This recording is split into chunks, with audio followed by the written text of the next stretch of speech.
बता रहे हैं कि गणतंत्र दिवस के शुभ अवसर पर केंद्रीय मंत्री चिराग पासवान ने जो कहा है उससे क्या बिहार की आने वाले राजनीति में बड़ा फेरबदल होगा।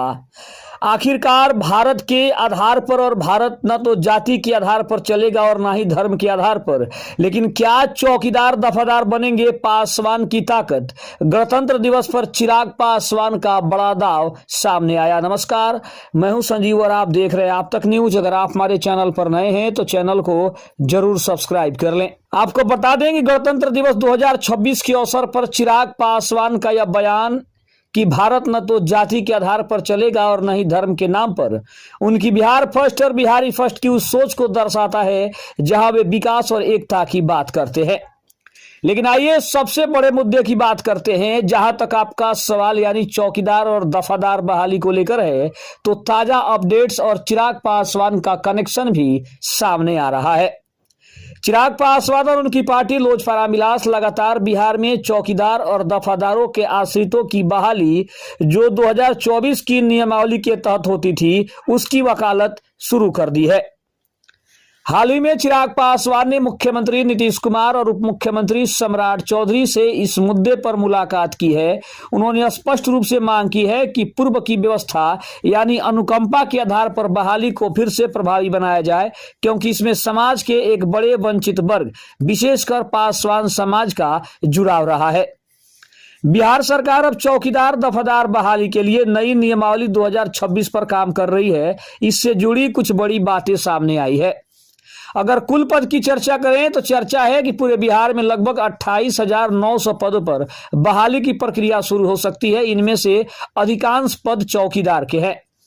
लेकिन अगर विवाद के मुख्य बिंदु की बात करें तो सरकार अब सामान्य खुली बहाली यानी कि जनरल रिक्रूटमेंट की ओर बढ़ रही है, जबकि संघ और चिराग पासवान की मांग है कि आश्रितों और अनुकंपा वालों को सबसे पहली प्राथमिकता दी जाए। अब उम्मीद की किरण यह है कि चिराग पासवान के एनडीए सरकार में एक अहम साझेदार होने के नाते ये संभावना जताई जा रही है कि वे सरकार पर दबाव बनाकर आश्रितों के हक के बीच का कोई रास्ता या फिर विशेष प्रावधान निकलवा सकते हैं। चिराग पासवान ने व्यक्तिगत रूप से अपनी पार्टी के माध्यम से चौकीदार दफादार बहाली का समर्थन किया है और इसे लेकर वे सरकार में पैरवी भी कर रहे हैं। हालांकि आधिकारिक नोटिफिकेशन में नियमों को लेकर अंतिम मुहर बिहार सरकार के द्वारा ही लगाया जाएगा, इसीलिए इसके ऊपर अभी भी चर्चा जारी है। गणतंत्र दिवस 2026 के अवसर पर चिराग पासवान के बयान और चौकीदार दफादार जो बहाली से जुड़ा हुआ मामला है, ये एक बार फिर से तूल पकड़ रहा है। चिराग पासवान का कहना है कि चौकीदार दफादार का पद केवल एक नौकरी नहीं बल्कि यह एक पारंपरिक और सामाजिक ढांचा है। अब अगर मुद्दे की बात करें तो 2014 के बाद से आश्रितों की बहाली पर जो कानूनी पेच फंसे थे, उसे सुलझाने के लिए चिराग ने राज्य सरकार को सुझाव दिया कि इसे विशेष श्रेणी में रखकर पुराने परिवारों को प्राथमिकता दी जाए। उन्होंने कहा कि देश जाति धर्म के आधार से बहुत आगे है। उसका अर्थ यह है कि वे सबका साथ की बात कर रहे हैं, लेकिन साथ ही वे उन वर्गों की अधिकांश की रक्षा भी करना चाहते हैं जो पीढ़ियों से इस सेवा में जुड़े हुए हैं। अब अगर बात करें तो बिहार गृह विभाग द्वारा तैयार की जा रही नई गाइडलाइंस में कुछ बड़ी बातें शामिल हो सकती है, ऐसी संभावना है। अब अगर शैक्षिक योग्यता की बात करें तो अब न्यूनतम योग्यता जो है वो 10वीं पास अनिवार्य की जा सकती है। आयु सीमा की बात करें तो सामान्य वर्ग के लिए 18 से 37 वर्ष, आरक्षित वर्गों को नियमानुसार छूट मिल सकता है। चयन प्रक्रिया की बात करें तो पहले जिला स्तर पर जिला अधिकारी के माध्यम से सीधी बहाली होती थी, लेकिन अब इसके लिए एक लिखित परीक्षा और शारीरिक दक्षता परीक्षा आयोजित करने का प्रस्ताव रखा जा सकता है। वहीं अगर बात करें तो चौकीदार के पद के लिए साइकिल चलाना अनिवार्य योग्यता बनी रहेगी। अगर बात करें तो आखिर बहाली में देरी का कारण क्या हो सकता है। बहाली की प्रक्रिया में देरी का मुख्य कारण पटना हाई कोर्ट के कुछ पुराने आदेश, जिसमें वंशानुगत बहाली यानी पिता के बाद बेटा को असंवैधानिक बताया गया था। चिराग पासवान और अन्य नेता अब सरकार से ऐसी नीति बनाने की मांग कर रहे हैं जो कोर्ट के आदेश का उल्लंघन भी न करे और पुराने परिवार को राहत भी दे सके। अगर बात करें तो खबरों के अनुसार बिहार के लगभग सभी जिलों जैसे पटना, गया, मुजफ्फरपुर, दरभंगा, पूर्णिया, गोपालगंज आदि रिक्तियों की सूची भी मांगी गई है। अगर बात करें तो कुल जो रिक्तियों की की बात हो रही है, वहां पे अनुमानित 28,000 से ज्यादा पदों में से लगभग 12,000 पद वे हैं जो पिछले 5 से 6 वर्षों से खाली पड़े हैं। अब अगर देखा जाए तो यदि आप कोई आश्रित या इसके लिए आवेदन करना चाहते हैं तो स्थानीय निवास प्रमाण पत्र, जातीय प्रमाण पत्र और 10वीं का मार्कशीट अपने पास अपडेट रखें। आधिकारिक घोषणा का भी इंतजार करना होगा। चुनाव के करीब होने के कारण सरकार इस बहाली पर बहुत जल्द कैबिनेट की मोहर भी लग सकती है, क्योंकि कहा जा रहा है कि कहीं ना कहीं बंगाल चुनाव, असम चुनाव और उत्तर प्रदेश चुनाव से पहले ही इसके ऊपर एक बड़ा अपडेट सामने आ सकता है। चिराग पासवान सरकार में एक मजबूत सहयोगी भी हैं, इसलिए उनकी बातों का असर बहाली की प्रक्रिया पर जरूर पड़ सकता है और वे कोशिश कर रहे हैं कि युवाओं को रोजगार मिल सके और पुराने कर्मियों के परिवारों का हक भी न मारा जाए, क्योंकि आने वाले चुनाव में इसका बहुत ज्यादा असर एनडीए के ऊपर पड़ सकता है और इसीलिए कोई भी फैसला सोच समझकर करना सबसे ज्यादा जरूरी चिराग पासवान समझते हैं।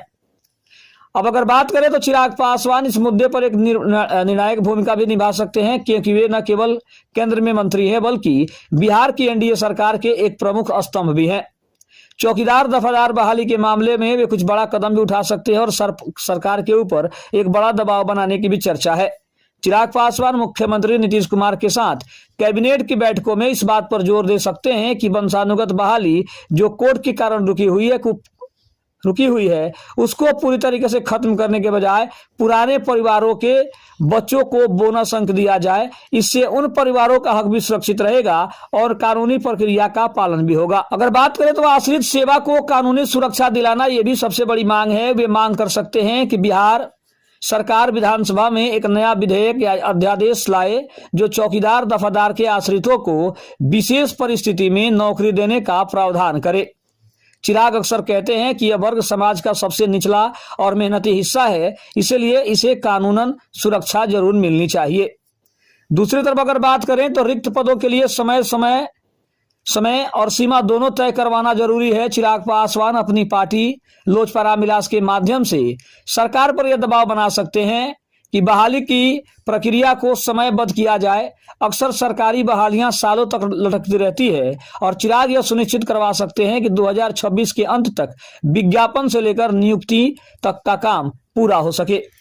अगर वेतनमान और भत्तों में सुधार की बात करें तो चिराग पासवान केवल बहाली ही नहीं बल्कि चौकीदार दफादारों के मानदेय यानी उनकी सैलरी को लेकर भी सामाजिक सुरक्षा जैसे बीमा और पेंशन को बढ़ावा देने के लिए भी बड़ा आवाज उठा सकते हैं। वे इसे बिहार फर्स्ट विजन का हिस्सा बताकर एक सम्मानजनक वेतन की मांग भी कर सकते हैं, ऐसी भी संभावना जताई जा रही है।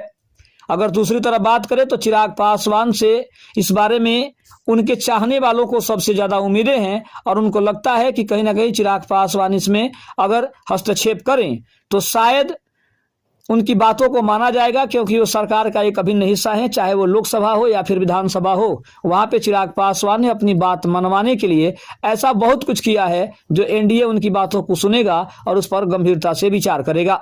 आपको क्या लगता है, क्या चिराग पासवान इसके ऊपर कुछ बड़ा फैसला ले सकते हैं या फिर वो सरकार के खिलाफ जाएंगे? आप कमेंट बॉक्स में जरूर बताइएगा। चैनल पर नए हैं तो चैनल को जरूर सब्सक्राइब करिएगा। तब तक के लिए धन्यवाद। जय हिंद, जय भारत।